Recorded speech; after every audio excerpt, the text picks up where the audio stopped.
जंगल में फिरते रहे। लोगों ने कहा, दूसरे को टच किया, क्या मिल रहा तुझे पास्टर के पास? 2-4 घंटे मिल के बैठ के क्या मिल रहा तुझे? सारा फायदा तो पास्टर को मिलता ना। लोग इस रीति से ताना मारते, कान में कानाफूसी करते।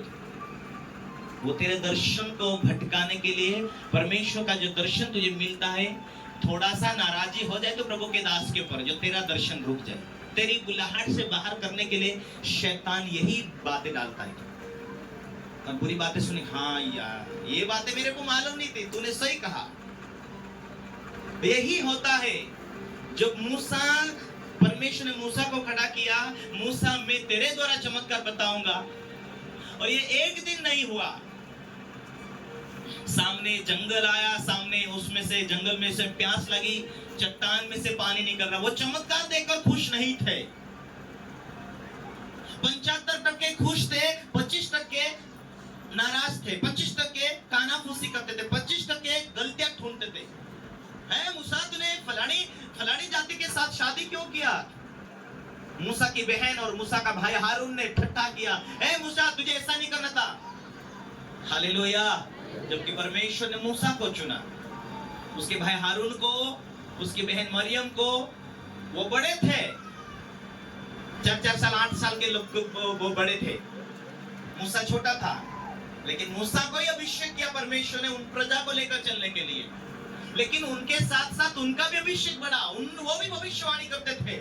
आए मूसा, हम भी भविष्यवाणी करते, तुझे इतना चुना, हमें भी परमेश्वर ने चुना। जो दर्शन तू देखता है हम भी देखते, जो तेरे हाथों से काम होता हमारे हाथों से भी थोड़ा हो रहा। तो हम क्यों तेरी सुने? तूने फलानी जाति से शादी क्यों किया? कुड़कुड़ाए, क्रोध किया, तिरस्कार किया। जैसा परमेश्वर नाराज हुआ, परमेश्वर ने देखा मेरे दास के ऊपर तुमने क्यों कुड़कुड़ाए, उसको मैंने खड़ा किया, और उसकी मदद के लिए मैंने तुम्हें भी खड़ा किया। इसलिए तुरंत उनके ऊपर कोढ़ की बीमारी आई। हारून और मरियम मरने ही वाले थे, उन्होंने माफी मांगा और वो बच गए थे। जिसको खुदा ने खड़ा किया, उसके संग चलने के द्वारा ही हमारे जीवन में विजय देता परमेश्वर। कि परमेश्वर जो दर्शन के लिए खड़ा किया, उस दर्शन को लेकर चलना, उस दर्शन को पूरा करना। उस दर्शनों में सामर्थ्य है, उस दर्शनों में छुटकारा है, उस दर्शनों में हमारा ऊंचाई है, उस दर्शनों में स्वर्गदूत है। हम परमेश्वर की मर्जी, उसकी इच्छा के अनुसार चलेंगे तो दुनिया की कोई मजाल नहीं कि हमारे कार्य को रोक सके। उसकी नजर में सही बनना हमें। दुनिया चाहे इधर के उधर, चाहे दुनिया ताना मारे, चाहे दुनिया तुम्हारी निंदा करे, जो परमेश्वर तुम्हारे संग चल रहा वो बता देगा एक दिन कि उसके साथ में चल रहा, उसके कामों को सफल करूंगा। Hallelujah, hallelujah, hallelujah, hallelujah. विश्वास योग्य परमेश्वर है। पढ़ो भाई, तेरा परमेश्वर विश्वास योग्य परमेश्वर है।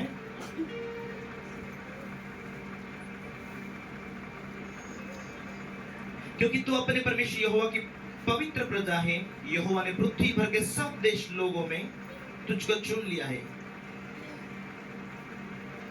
9 आगे पढ़ो, साहब का 9। इसलिए जान ले कि तेरा परमेश्वर यहोवा ही, इसीलिए जान ले कि तेरा परमेश्वर यहोवा ही परमेश्वर है। इसीलिए तू जान ले, फिर से पढ़ो, इसीलिए तू जान ले, इसलिए तू जान ले कि तेरा परमेश्वर यहोवा ही परमेश्वर, तेरा परमेश्वर यहोवा ही परमेश्वर है। हाँ आगे, वह विश्वास योग्य परमेश्वर है। तुम्हारा जो प्रभु के साथ तो वफादारी चलोगे, वो विश्वास योग्य परमेश्वर है। तुम्हारा मेहनत व्यर्थ नहीं जाएगा। आज तुम उपवास प्रार्थना करते हो, वो व्यर्थ नहीं जाएगा। क्योंकि हाँ पढ़ो पढ़ो, जो उससे प्रेम रखते हैं, जो उससे प्रेम रखते हैं और उसकी आज्ञा मानते हैं, और उसकी आज्ञा मानते हैं, उनके साथ वो हजारों पीढ़ी तक क्या करता है? अपनी वाचा को क्या करता है? अपनी वाचा को पालन करता है, हजारों पीढ़ी तक। और उन पर अपनी दया को देता रहता है। सब कहे आमीन, हालेलुया, हालेलुया।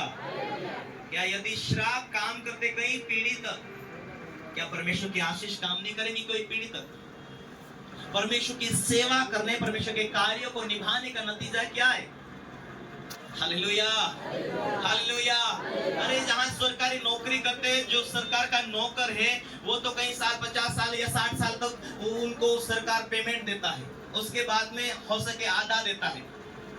लेकिन परमेश्वर की सेवा करने वाले लोगों को तो परमेश्वर उनको भी मरे दम तक आशीष देता है, उनके बच्चे को भी मरे दम तक आशीष देता है, उनकी पीढ़ी दर पीढ़ी को परमेश्वर आशीष देता है। और क्या चाहिए? Hallelujah, hallelujah, hallelujah. आशीष देता जाता प्रभु के साथ जो वाचा है, हम आज्ञाओं को पालन करें। परमेश्वर का वचन कहते जो मुझसे प्रेम करते मेरी आज्ञाओं को पालन करते। यदि तुम परमेश्वर से प्रेम करते, आज्ञाओं को पालन, छोटे बन के सहन कर लो, छोटे बन के माफ कर दो, छोटे बन के भूल जाओ।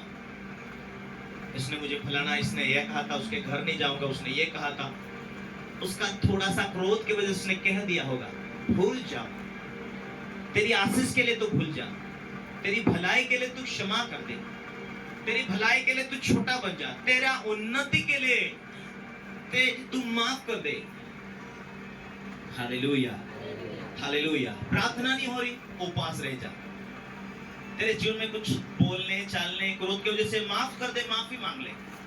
तेरा छुटकारा वहां दिखाई देगा जब तू प्रार्थना में होगा, अन्य भाषा में होगा, और जब तुझे हंसने वाली प्रार्थना के साथ तू जा रहा, इसका मतलब न्यूट्रल चल रहा है। तो क्या चल रहा है? न्यूट्रल चल रहा है। जब तेरे जीवन के अंदर, जब कि प्रेरित की गलीशा में जो पेंतिकोस का दिन आया, 50 दिन तक ये लोग उपवास प्रार्थना कर रहे थे।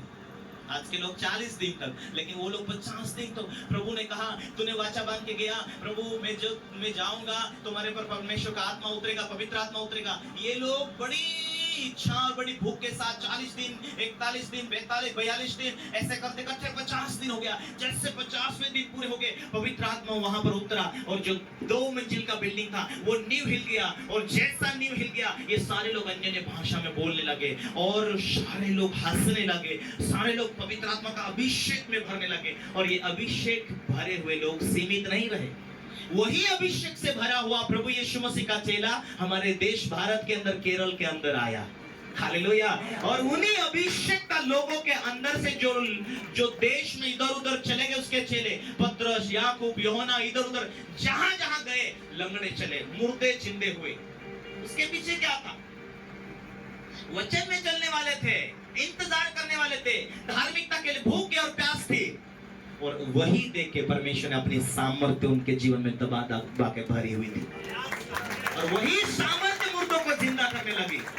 यदि वैसे सामर्थ्य आपके जीवन में आप बढ़ाने के लिए सोचे, तो कुछ ही टाइमों में आपकी परिस्थिति चेंज हो जाएगी, कुछ ही टाइमों में आपकी दशा और दिशा चेंज होने लगेगी। हालेलुया। एक दूसरे को बोलो, परमेश्वर की सामर्थ्य को खोजो, उसकी सामर्थ्य की भरपूरी में चलते जाओ। तुम्हारा सफलता होने का टाइम दूरी नहीं, तुम्हारा सफलता होने का टाइम नजदीक आ गया, वरन वो तुम्हारे दिल में बैठा है। तुम्हारी सफलता का रहस्य तेरे मुंह में, तेरे हृदय में जब तुझे सामर्थ्य देगा, उस सामर्थ्य में तू सब कुछ कर सकती है, कर सकता है।